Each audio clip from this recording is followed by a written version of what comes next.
Assalamualaikum warahmatullahi wabarakatuh. Selamat pagi anak-anak. Gimana kabarnya hari ini? Masih kurang semangat nih. Kalau ibu tanya kabarnya, kalian jawabnya Alhamdulillah, luar biasa, Allahu Akbar. Kita coba sekali lagi ya. Gimana kabarnya hari ini? Alhamdulillah, luar biasa, Allahu Akbar. Oke, sebelum memulai kegiatan pelajaran hari ini, ibu mau lihat kalian dulu dong. Coba dilihat pakaiannya sudah rapi atau belum. Meja dan kursinya juga dirapikan ya, serta alat tulisnya juga dikeluarkan. Oke? Nah, gimana anak-anak? Sudah rapi atau belum? Sudah. Kalau begitu, sebelum memulai kegiatan pembelajaran kita pada hari ini, ada baiknya kita berdoa terlebih dahulu. Ketua kelas silahkan dipimpin doanya. Berdoa mulai. Bismillahirrohmanirrohim.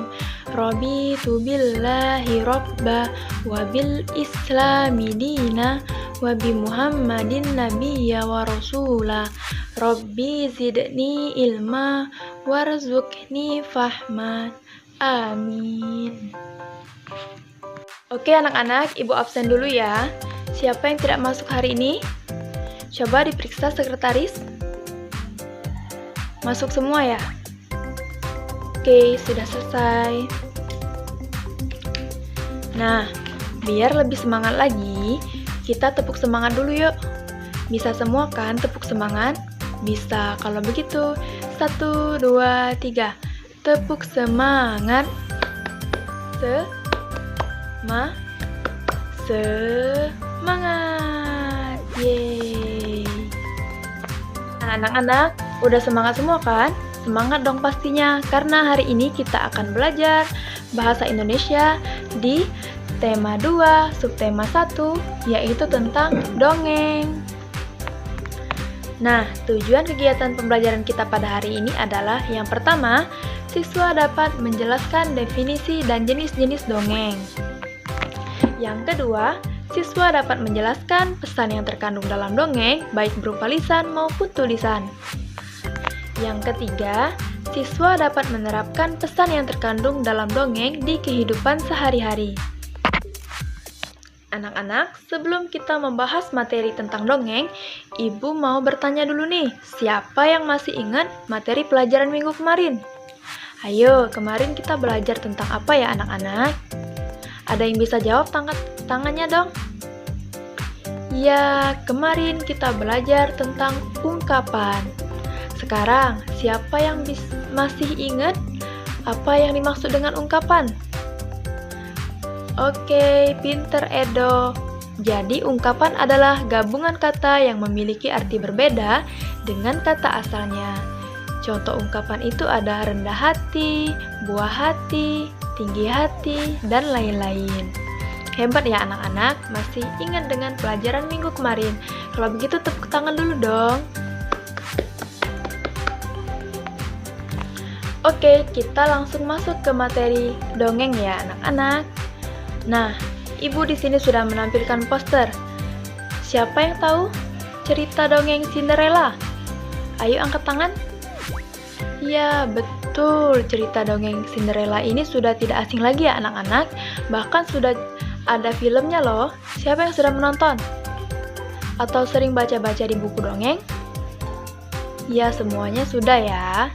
Coba ibu mau tanya dulu nih. Dongeng Cinderella itu bercerita tentang apa sih? Ya, tentang Cinderella dan juga sepatu kacanya. Nah, tadi anak-anak bilang udah tahu tentang dongeng dan juga udah sering membaca dongeng. Coba ibu mau tanya nih, anak-anak sudah tahu belum definisi dari dongeng?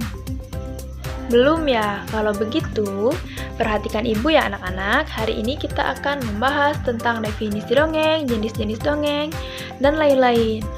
Oke? Oke, sekarang ke pembahasan yang pertama, yaitu tentang definisi dongeng.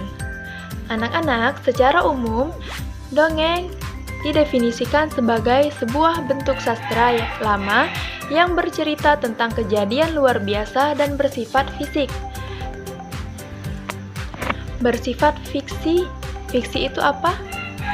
Fiksi itu artinya tidak nyata, penuh hayalan dan imajinasi, serta tidak benar-benar terjadi. Artinya cerita dongeng itu hanyalah sebuah karangan ya anak-anak, tidak betul-betul terjadi. Nah, ternyata dongeng mempunyai banyak jenis. Yang secara umum dikenal ada 4 jenis ya anak-anak. Yang pertama, cerita legenda. Yang kedua, cerita fabel. Yang ketiga, ada jenis parabel. Dan yang keempat, ada cerita sage. Oke, kita akan bahas satu persatu ya. Yang pertama, legenda. Legenda merupakan cerita rakyat pada zaman dahulu yang berhubungan dengan sejarah. Contohnya seperti sejarah penjajahan Belanda, dan lain-lain. Kalau yang kedua itu fabel. Fabel adalah cerita tentang kehidupan binatang. Contohnya kisah semut dan gajah. Yang ketiga ada parabel. Parabel itu merupakan dongeng yang kisah ceritanya mengandung nilai-nilai pendidikan, baik nilai moral, agama, sosial, dan lain-lain. Yang keempat ada sage. Sage adalah dongeng lama yang menceritakan keberanian, kepahlawanan, dan kesaktian serta keajaiban seseorang. Anak-anak, fungsi dongeng itu ternyata untuk hiburan ya. Dan juga ternyata dalam setiap cerita dongeng itu pasti berisi pesan moral atau amanat untuk para pembacanya. Biasanya pesan moral ini sangat amat penting untuk diterapkan dalam kehidupan sehari-hari karena mengandung nilai-nilai kebaikan. Nah, anak-anak, bentuk pesan atau amanat dalam dongeng tersebut dapat berupa tersirat dan juga tersurat. Kalau tersirat, yaitu berarti amanat atau pesan dongengnya tertulis langsung di dalam cerita dongengnya ya anak-anak. Sedangkan kalau yang tersirat, berarti pesan atau amanatnya tidak tertulis langsung di dalam cerita dongeng. Biasanya kita harus mencari dan menyimpulkan sendiri pesan dongengnya. Nah, bagaimana sih Bu cara menemukan pesan dalam dongeng? Caranya yaitu yang pertama, kita harus membaca seluruh isi cerita dongeng dengan seksama. Yang kedua, kita cari isi pokok atau inti cerita dari setiap paragraf. Selanjutnya, kita pahami setiap inti atau isi cerita setiap paragraf tersebut. Barulah kemudian kita simpulkan inti cerita menjadi sebuah amanat atau pesan moral sebuah dongeng. Nah, anak-anak bagaimana? Sudah paham semuanya? Paham. Kalau begitu, Ibu sudah mempunyai satu buah dongeng. Judulnya Kisah Semut dan Merpati. Mari kita lihat dongengnya. Kisah Semut dan Merpati. Pada suatu hari, ada seekor semut yang sedang berjalan-jalan mencari makan di pinggir sungai.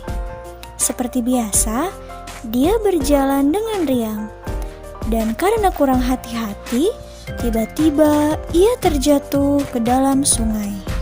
Arus sungai menghanyutkannya. Semut itu timbul tenggelam dan kelelahan. Ia berusaha untuk menepi, tetapi tidak berhasil. Seekor burung merpati kebetulan bertengger di ranting pohon yang melintang di atas sungai. Melihat semut yang hampir tenggelam, sang merpati pun merasa iba. Burung merpati pun memetik daun dan menjatuhkannya di dekat semut. Semut pun merayap naik ke atas daun. Akhirnya, semut berhasil menyelamatkan dirinya dengan bantuan daun tersebut dan mendarat di tepi sungai. Tidak lama kemudian, sang semut melihat seorang pemburu burung sedang mengendap-endap berusaha mendekati burung merpati yang telah menolongnya tadi. Semut menyadari bahaya yang membayangi merpati yang baik tersebut. Ia segera berlari mendekati pemburu dan menggigit kaki sang pemburu. Pemburu itu kesakitan dan terkejut. Ia mengibaskan ranting yang tadinya akan digunakan untuk menangkap burung.